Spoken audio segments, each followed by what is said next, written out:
Hey everyone, welcome back to some long overdue game and toy hunting. We haven't really been out much lately since the weather's been so bad that we've barely been able to leave the house for the last couple of months. But as you can see, it's a beautiful weekend here in Indy, so let's go check out some stores that we haven't been to in a while. First up is Faraday's. The last time we were here was, I think, March of last year, which was actually just a few weeks after the store had first opened. Now, it's pretty common when these kinds of stores first open that the stock on hand is pretty light, since they mainly rely on customers to bulk up their merchandise through whatever they bring in to sell. And sure enough, things were pretty light back then. This year, though, that's all changed, as Faraday's now verging on being too full of stock. But that's always a good thing for anyone wanting to buy some toys. So let's see what Faraday has to offer these days. The front of the store is still heavily filled with carded Star Wars toys, mostly the Powers of the Force line, which is a favorite of mine due to how they buffed up every single character, including Princess Leia for whatever reason. If you're looking for the classic stuff, then there's an entire case filled with the original figures, most of which I'm entirely clueless about. I do know that I wanted both this TIE Fighter and a Millennium Falcon when I was a kid though, but I think I was just a bit too late to get on the Star Wars toy train at the time. Over here in the Transformers case, we got a couple of combiners along with a Metroplex that's missing a few parts. Metroplex was just one of those toys that was forever out of reach for me as a kid. Transformers in general was always the more expensive toy line, so I was never able to get stuff like this. Still though, I always wanted one, and it's always cool to see one laying around. Then transform again into the gigantic Metroplex himself. But the Combaticons can combine to form Bruticus. Decepticons attack! Transform Metroplex!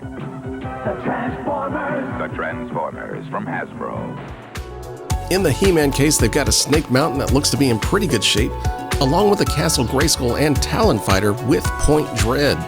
Now this is a toy line that I had just about everything for as a kid, mainly because it was cheap, and Castle Grayskull was always my favorite playset, but I could just never get a hold of Point Dread for whatever reason. Defeat He-Man!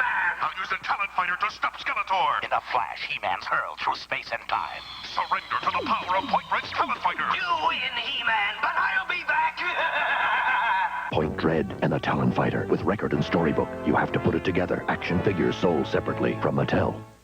They've also got a case filled with a good amount of the Masters of the Universe Classics line, which I've always wanted to get into, but sadly missed out on them back when you could still buy them without taking out a second mortgage. Overall, they don't have too much for He-Man here, but what they do have looks nearly brand new for the most part. One thing I really like about Faraday is how well they bag their loose figures. Most stores we go to just throw these into a tub onto the floor and make you dig through them. And that's fine sometimes, but I've always liked the convenience of just having everything bagged up and ready to go. There's even stuff bagged up that should probably just be out on the shelf, like this Night Watch Optimus Prime that's actually fairly hard to find. Next to Star Wars, Faraday's Marvel section is probably the most populated, with a ton of in-box newer stuff along with a lot of bagged figures. Now, I'm not the biggest Marvel guy, but I do love seeing these older figures that I used to get as a kid, especially figures like this Toxin. These were the figures you'd buy when you needed something to beat up your other toys. This Spawn the movie clown figure caught my eye over here mainly because I remember how bad the live-action Spawn movie was, though I did enjoy John Leguizamo hamming it up as Clown. It was definitely the highlight of the movie, besides really bad 90s CG special effects. All right, you overgrown gecko. Come and get your throat cut.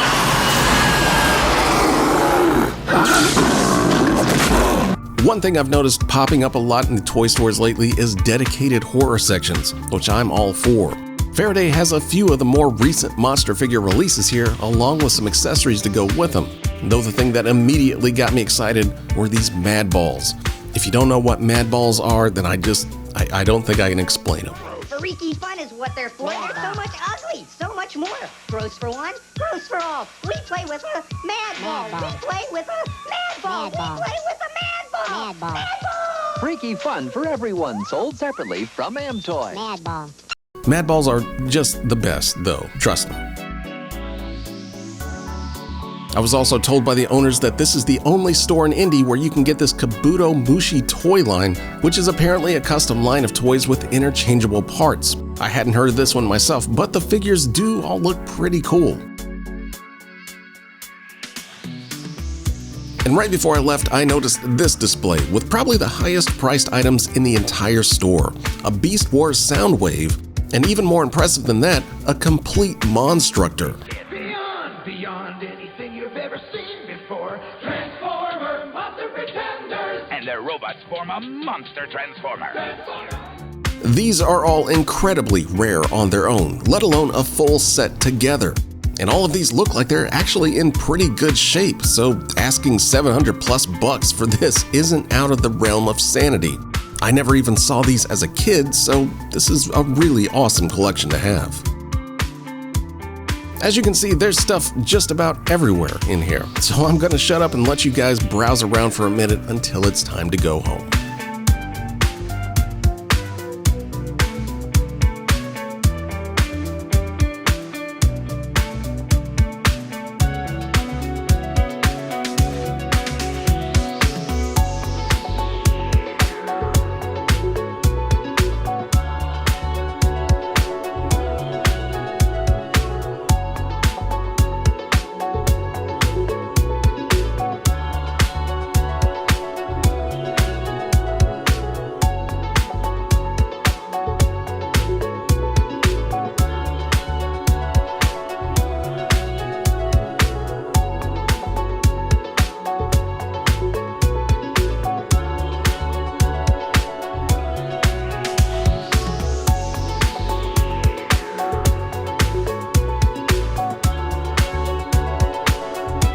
And that's going to do it for today, kids.